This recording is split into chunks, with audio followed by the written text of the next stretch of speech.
বিশ্ববিদ্যালয়ের শিক্ষার্থীদেরকে এসএমএস করা হচ্ছে নির্বাচনী আমেজের জন্য। আসলে এটা কোনো প্যানেল সমর্থিত বলে কোনো কথা না। এখানে যে কোনো প্রার্থীকেই সেই ডাটাগুলো দেওয়া হয়েছে এবং সেগুলো আমি জানি যে শিক্ষার্থীদের ভর্তির সময় যে অফিসিয়াল নাম্বারগুলো সেগুলোই সেখানে দেওয়া হয়েছে এবং সকল স্বতন্ত্র প্রার্থীকেও সেগুলো প্রোভাইড করা হয়েছে এবং আমি মনে করি এটা একটা স্মার্ট মার্কেটিং পলিসি। আমাদের 30,000 শিক্ষার্থীর রাজশাহী বিশ্ববিদ্যালয়ের জায়গা এবং সেখানে সেই জায়গা থেকে সেই নাম্বারগুলোতে একটা এসএমএস যাচ্ছে।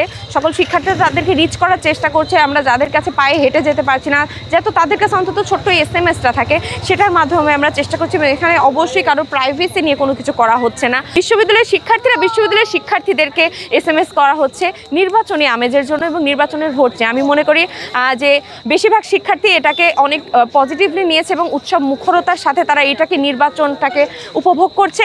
এবং আমি মনে করি যে প্রচারের যে কৌশল সেটা আমাদের রাজশাহী বিশ্ববিদ্যালয়ের শিক্ষার্থীরা অনেকভাবে করার চেষ্টা করছে, সবগুলো অনেক সুন্দরভাবে ভোটাররাও গ্রহণ করছে।